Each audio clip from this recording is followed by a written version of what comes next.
My name's John Adelot, and today I'm going to do a black and white conversion from a color picture.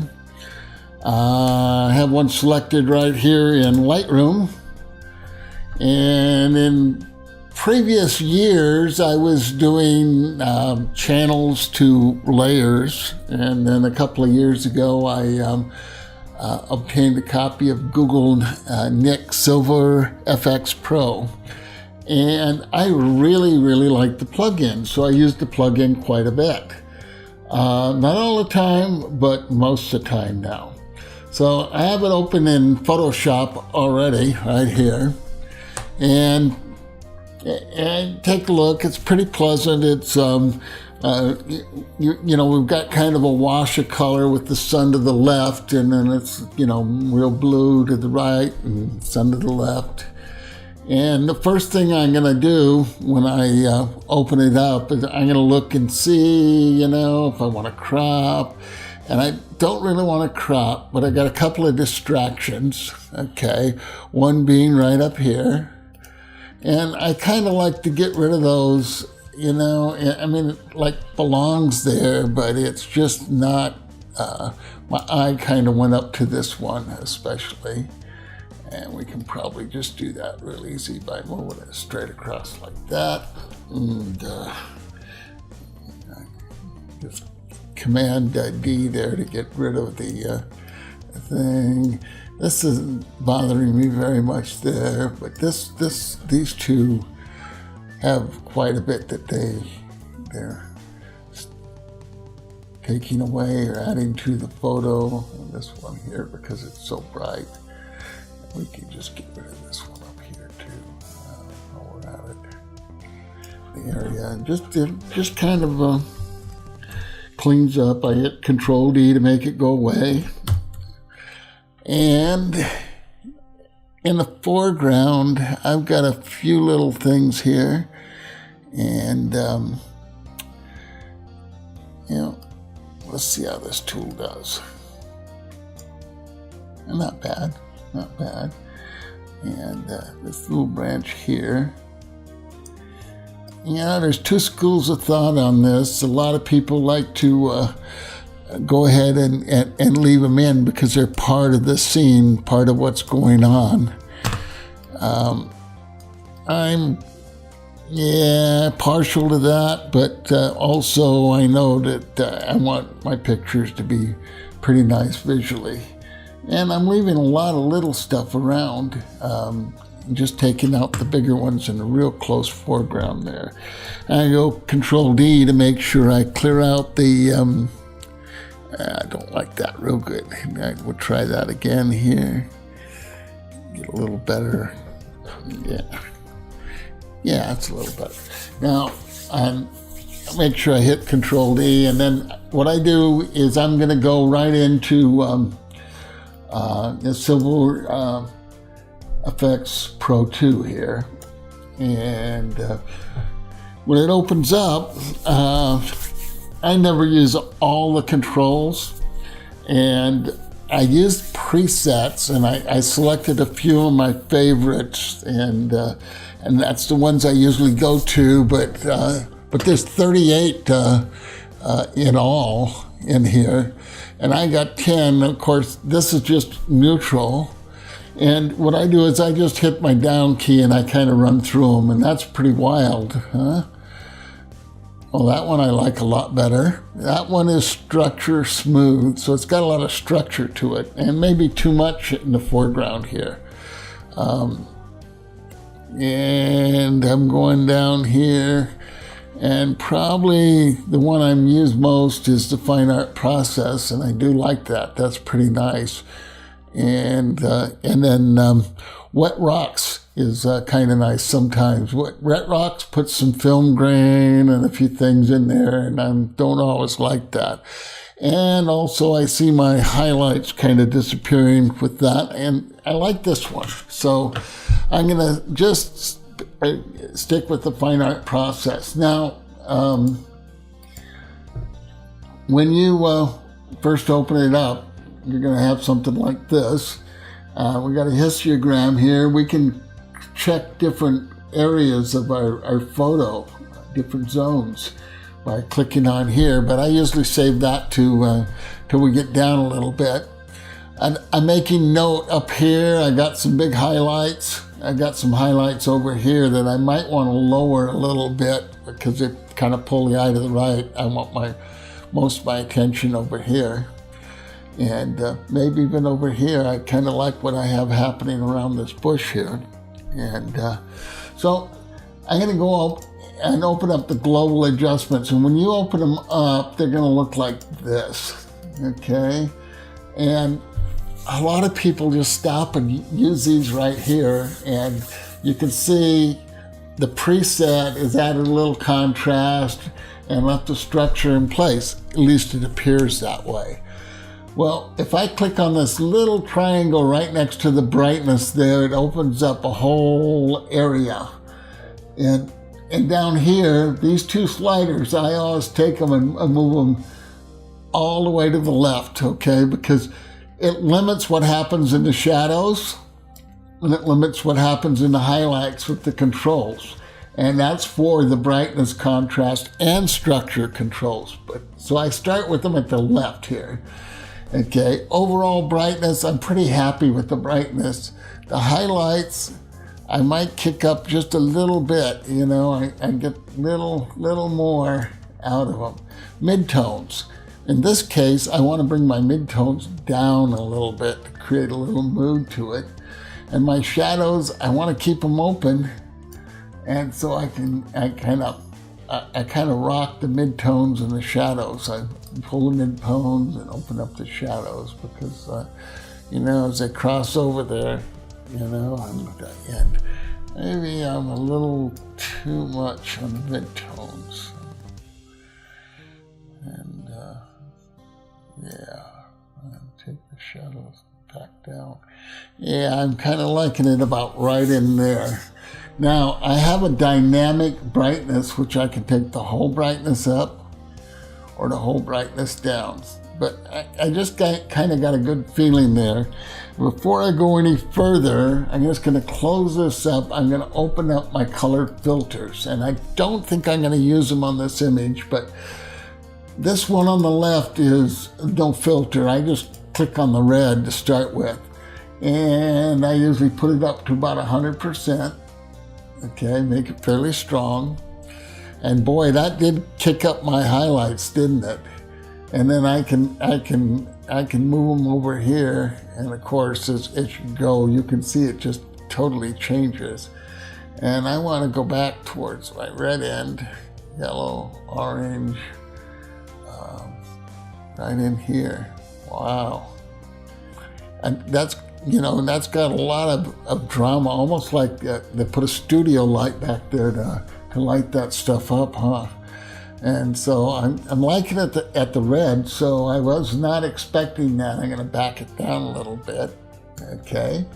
So I'm gonna just leave that. I'm gonna go back here and I'm gonna make another adjustment here. I'm gonna take the highlights down just a tad, and the midtones, I'm gonna move them down a bit. Yeah, to kind of increase that that look there that I'm getting. And right about in there, I like that right there. And the dynamic brightness, I'm up 10%. I can pull it down just a tad, not much, just a tad. Okay, let's go with contrast. Okay, we have amplify whites, okay? Well, I can bring that up a little bit. That gives me a little more contrast in the whites. Amplify blacks, okay. Usually ends up making things a little darker, and that's not too bad.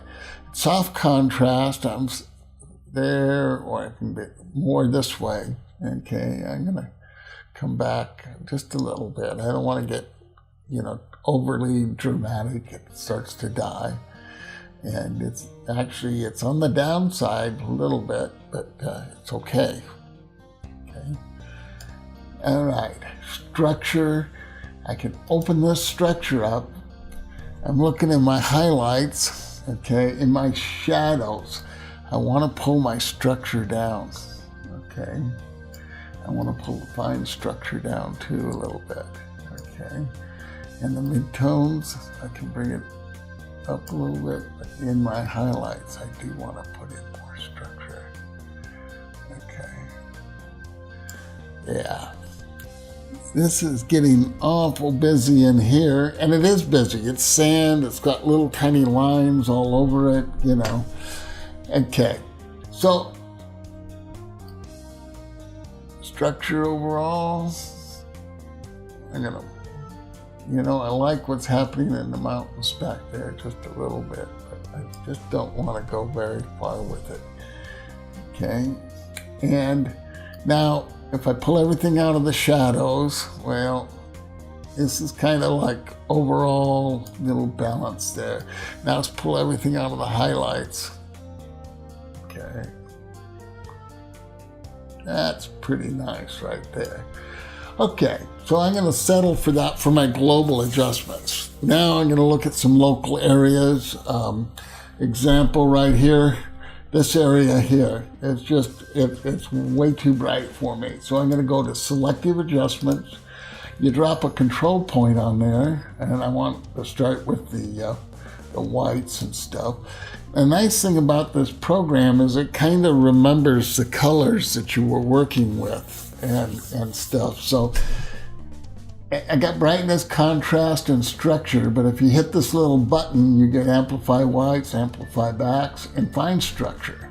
So I'm going to grab here, and I want to just cover that area. So I want to take my brightness down, okay, and I want to take my contrast down, so it doesn't pull my eye too much. So it makes it kind of calm over here. And the structure, well, if I pull a structure down, it blurs it a little bit, and you know, minus structure is kind of like blurring it just a little bit. The white contrast can come down, okay, and the black and the fine structure I'm gonna leave, okay. So that kind of a little local area type adjustment. Now, I'm going to come over here into these clouds and the mountains, okay, and I'm going to make that, let's see what happens right there to start with. Like brightness, I want to pull down, okay, contrast, I want up, structure, I want up a little bit. It really makes the clouds pop. Amplify white, and I think I don't want that up, okay. Amplify blacks, I do want that up a little bit, okay, and fine structure, that's fine, okay. Now, let's see what happens if I move it all the way, covering the whole sky. You see it is picking up my foreground some. So when it does that, I just go to the area I want to cover, okay. If I push the Alt key or the Option Alt key, Option on Mac, Alt on PC, and I just click on this, I can just move this right along the whole skyline, you see. And it kind of, it really has a nice effect on everything. And move this over here, move it over here, move it over here, and one more way over here. Okay, now I can actually take all of those now, and I'm going to push the Command or the Control key on a PC, and I'm just going to select them all. Just got one of the really nice little features. I think this needs to be over there, and I select it, and I'm going to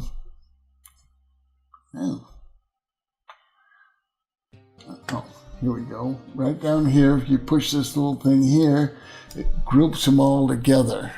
So now, any change I make will be on all of them.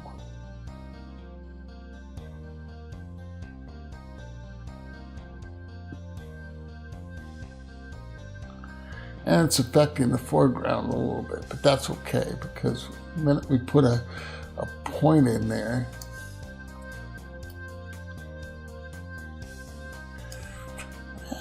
I like it dark like that.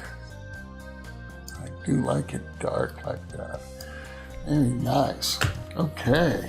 So now we can come down here and we'll just put a point down in our foreground, and you can see it absolutely takes it out of the foreground once you put a point there. Okay. And let's see. We need to bring our foreground up at all in brightness. Well, not really. But in contrast, I think it looks nicer if we have some contrast in that foreground there.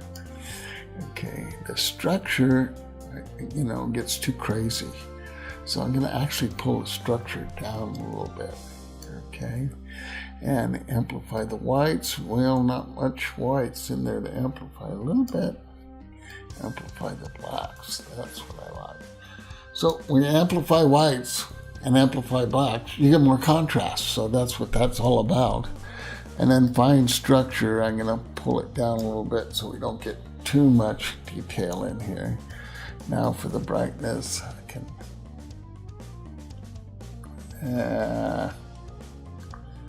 I just think it right about in there is pretty nice. Now, I got this little bush over here, and we'll just kind of make sure we get the whole bush in. Okay, and I'm going to lower the contrast on it. Okay, and I'm going to raise the brightness. The reason I lowered the contrast is I want more detail in the shadow, but I don't want the highlights up there so much. I'm going to pull down the amplify highlights, and I can amplify the blacks, and a little more fine structure. And we're getting looking pretty good here. Pretty nice. Almost like somebody had a light over here that was picking up here and here and here and here.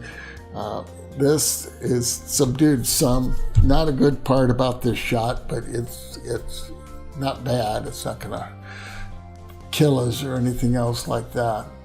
And I kind of like what I'm getting here. So I'm gonna go ahead and close this up, okay?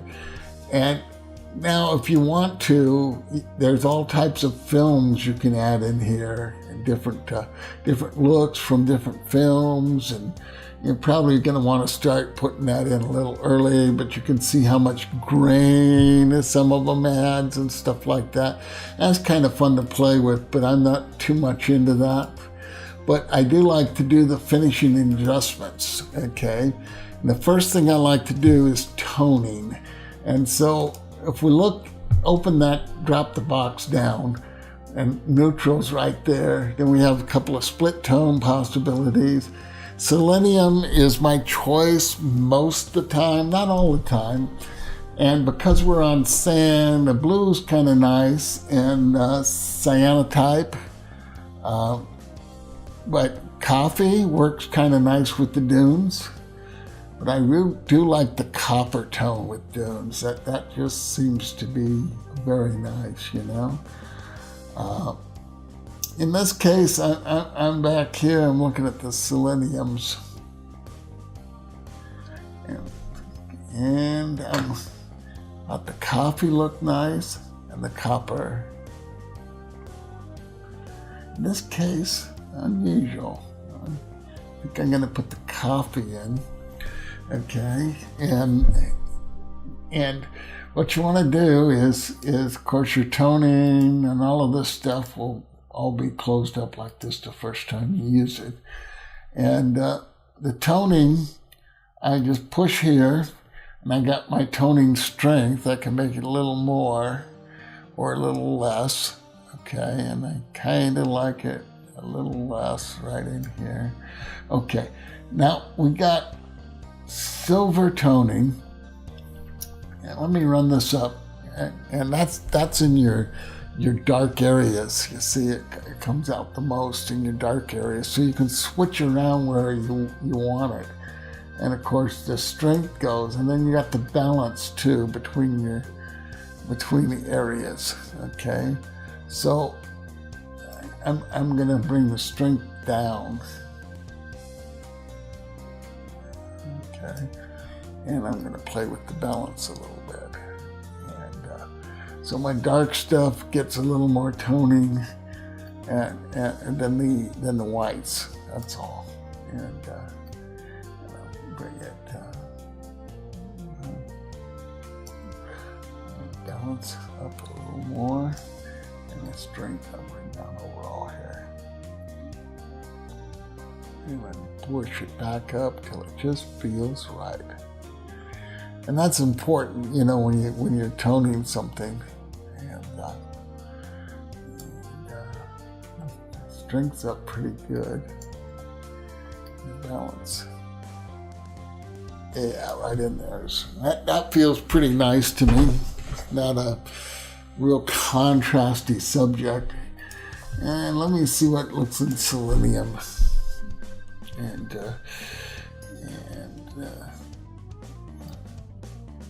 the balance here. Actually, I like the selenium better. And so I'm going to use the selenium. And I'm going to put it up just a little stronger. Okay. Not bad. No complaints here. Okay. Next, we got our finishing. We can add a vignette, which is very simple. I've already got a vignette, okay? And that's kind of an organic. I actually added it, but I could use a little at the top and the bottom, and maybe on this side here.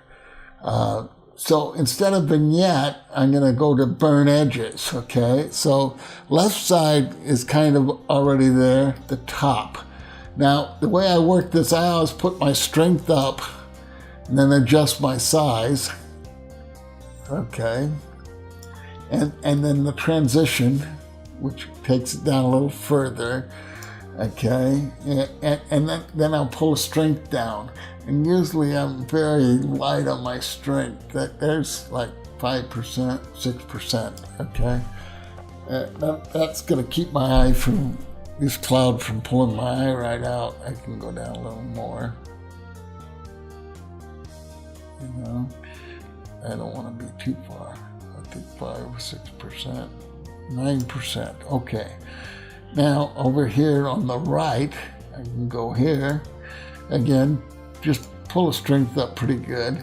And I want to run it out almost to the edge of that sand area.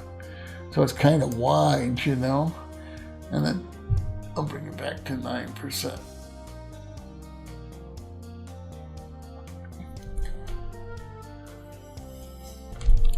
Oh yeah. Drop it down a little bit. I'll leave it at 6. And then the bottom down here, we can do a little bit with that. Bring the size way up. The transition way up. Okay. And the strength down on this, and now about 9%. Okay, there we go. Yeah, now it's giving us a little more, taking the eye off of this part so much. The only thing I don't like is the clouds up here. They just seem to be a little bright for me. So I'm going to go back in here to our selective adjustments. And this is where this thing really shines, is I can go in and just do things like that. And just a little selective there, and it just seems to really help. Now, sometimes I go back to the overall global adjustments, and I just want to add a little more contrast, a little more brightness. Okay. And structure's fine. I kind of sneak up my brightness sometimes to get what I want. And then darker if I can. Yeah, that's pretty good.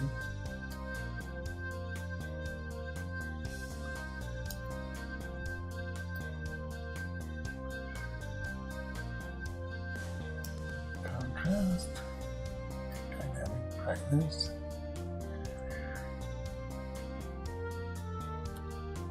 Once you get it all together, you start to feel this thing, and it doesn't feel right. You go back to where you want to, and you don't have to stay in order, you know. So that I like. I have a good sense of light and ripples going up to it. The only thing that I might find distracting is these footprints over here, and I may or may not go in and take those out in Photoshop. Doesn't always come out real good when you do it in Photoshop. Anyway, all you do is you hit OK, and it goes back into Photoshop in a layer, and which you can turn off or on, or however you want to deal with it. But it's a baked layer, so the only thing you could do is screen it back and let some color come through if you wanted. But other than that, and there we go. So we could do this. We could put a little original color back in it, you know, which would make kind of an interesting tone, you know. But or you could actually blend it in, let's say, soft light or something like that, you know, and then you kind of pull it back a little bit, because you know, it's just almost the original picture when you do that. So anyway, and go back to normal, go back to 100% for the pure black and white, and it's just interesting the color I get into it when I go just a little bit of blending like that. Just something, just a little different, and which I kind of like. It's almost like a split toning. Anyway, that's it for now. Hope you enjoyed it, and I'll see you next time.